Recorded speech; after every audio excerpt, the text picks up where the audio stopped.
My parents gave my brother the family business. Then they begged to share mine. Growing up, I always knew I was different in my family. Not in the way you'd hope. Not special, not gifted, not the one everyone rallied behind. I was different because I was invisible. My name is Michael, and this is the story of how my family's betrayal became my greatest blessing.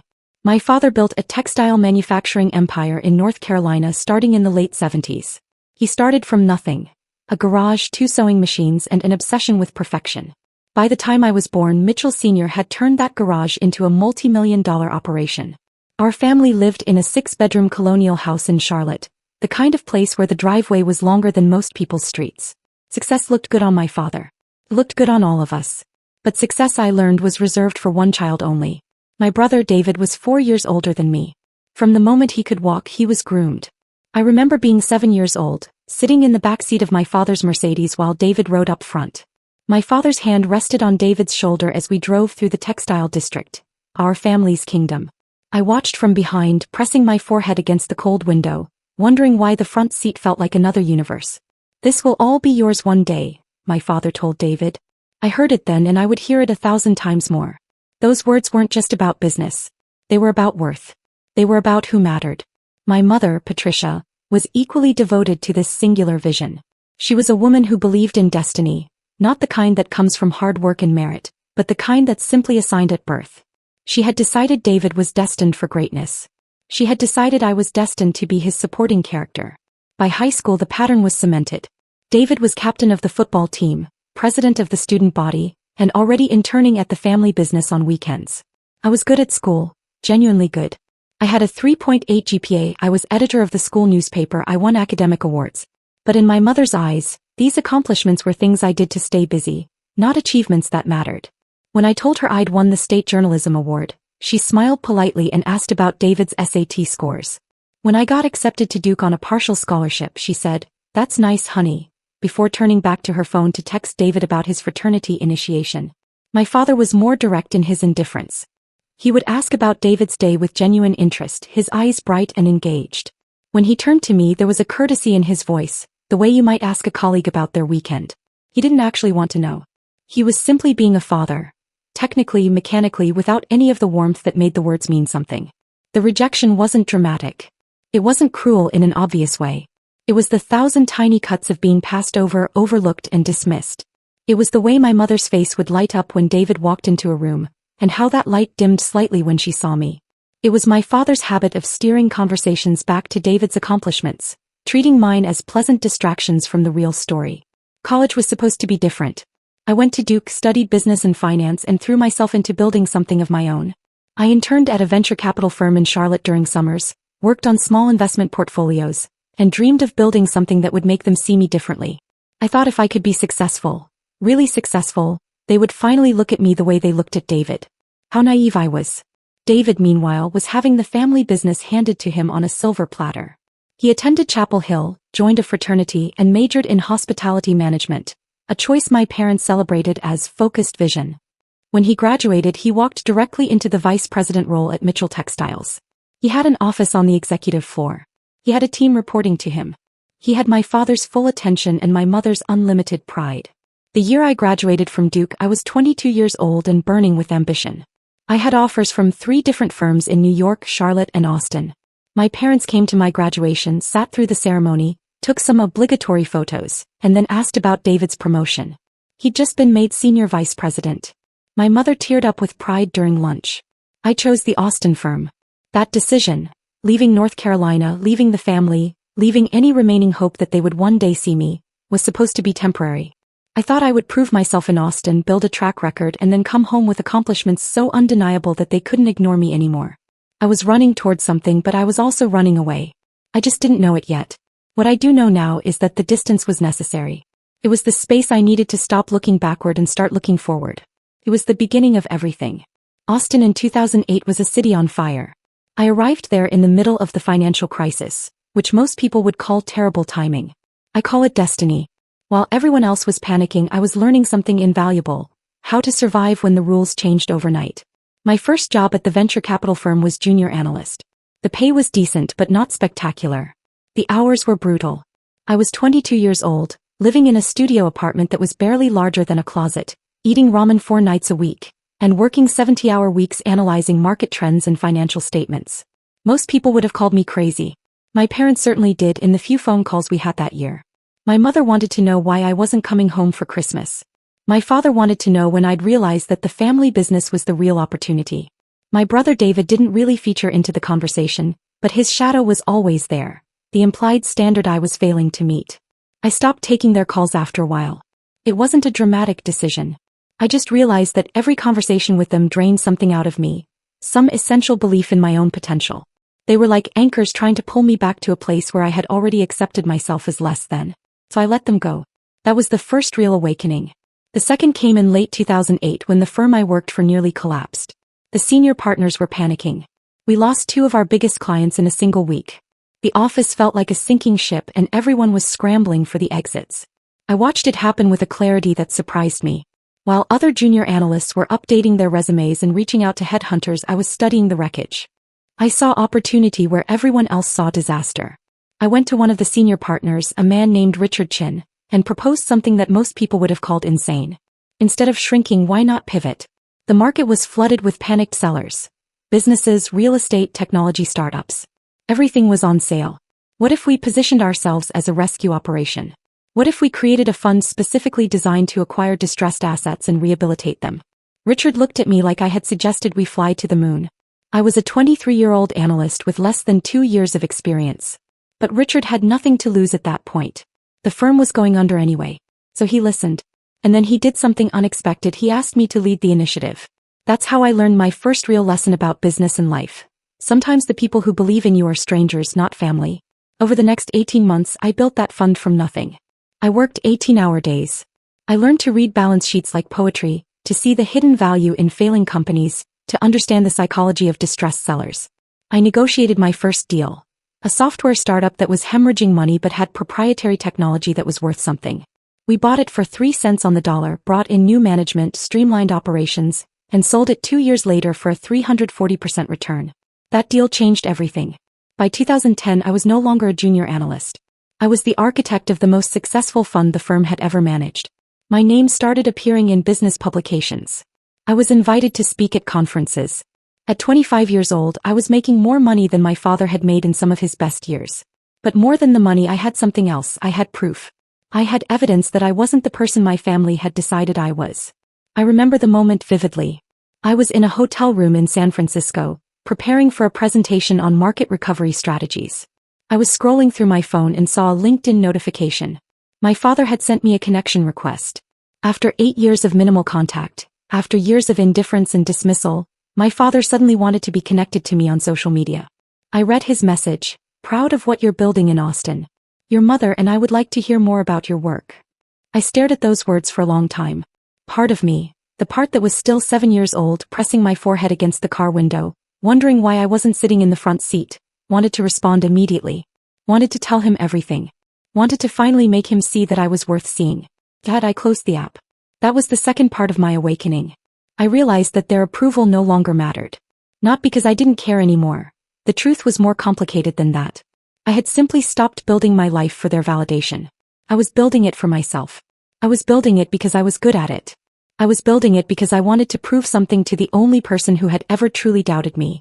And that person was me. By 2012, I had made my first major independent move. I left the venture capital firm and started my own fund with 2 partners I'd met through industry connections. We called it Titan Capital. We had $12 million in initial funding from institutional investors who believed in what we were doing. I was 27 years old.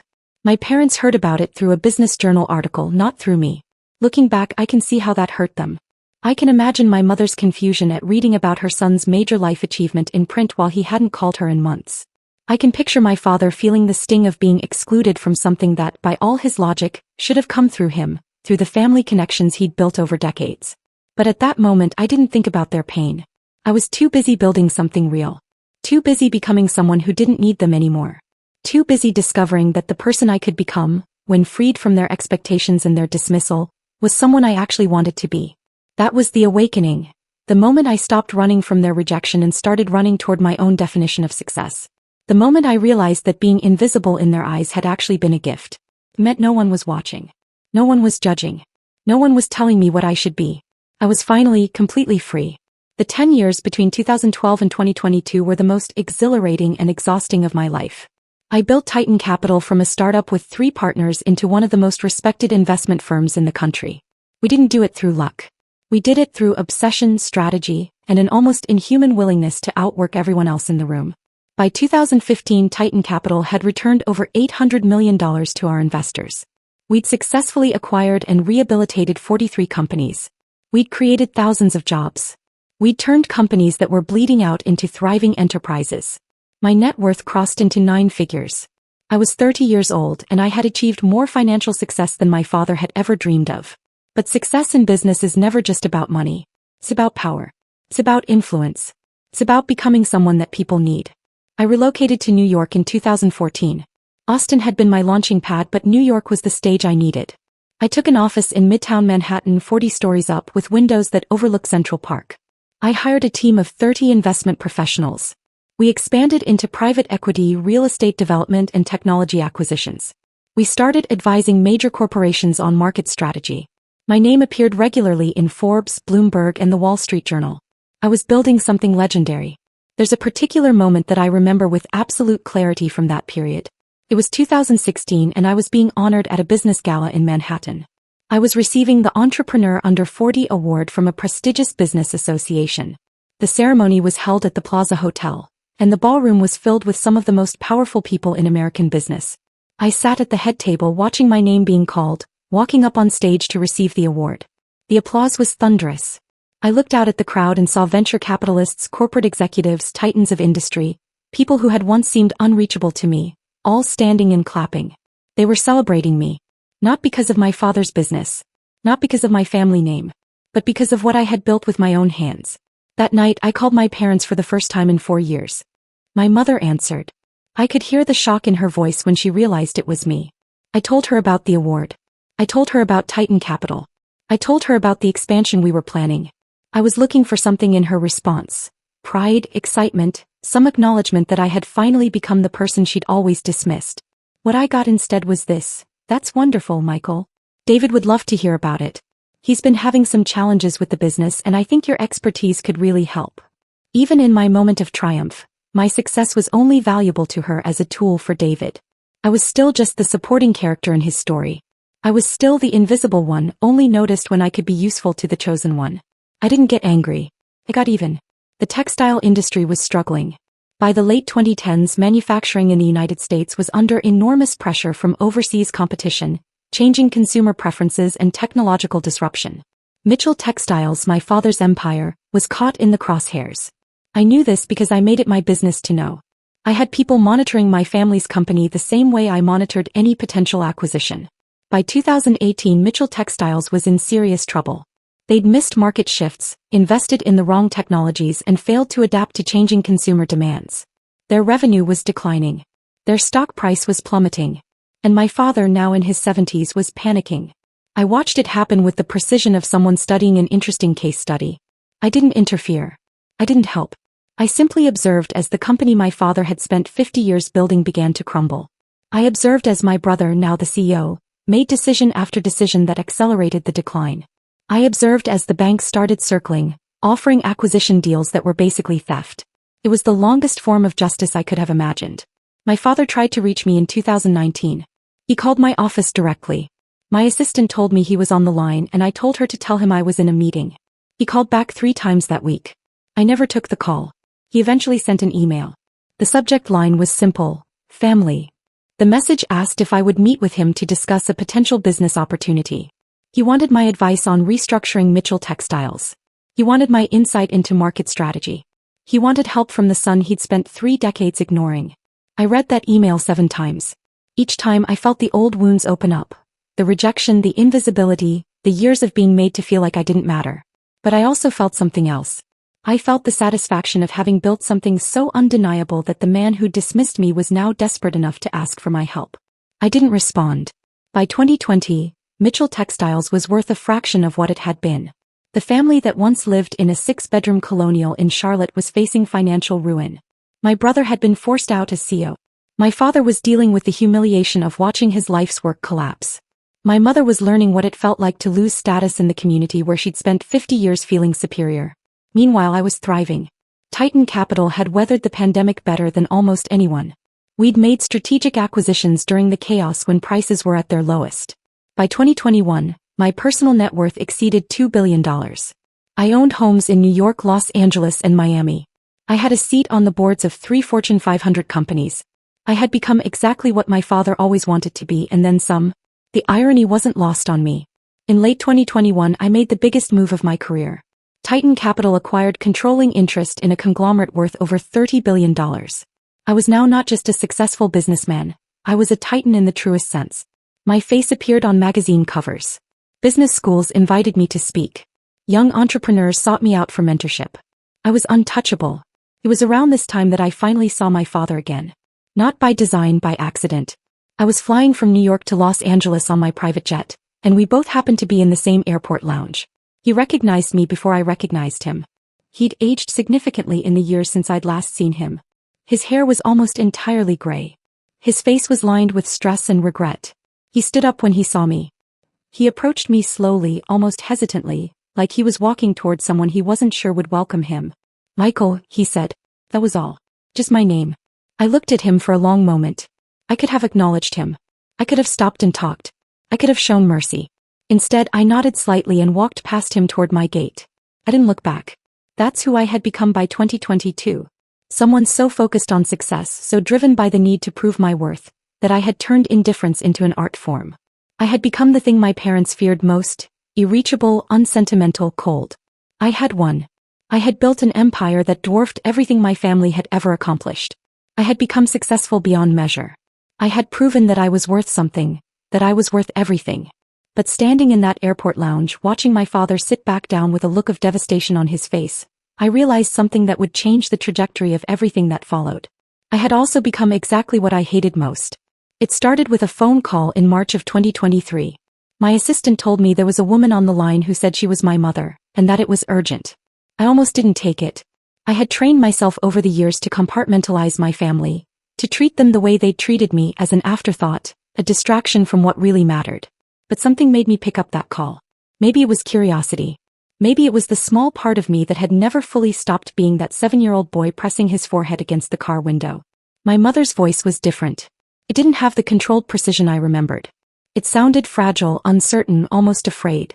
"Michael, I didn't know if you would answer. I've been trying to reach you for so long." I said nothing. I waited. I'd learned long ago that silence is a powerful tool. It makes people desperate to fill the space. She told me that my father had suffered a minor stroke 6 months earlier.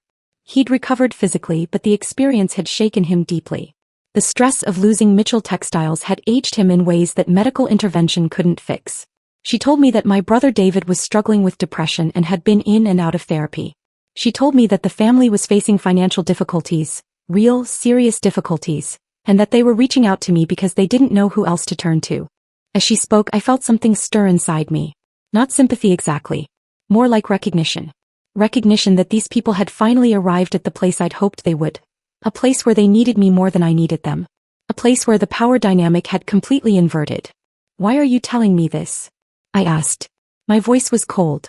I made sure it was cold. There was a long pause. I could hear her breathing on the other end of the line. "Because you're our son," she said finally.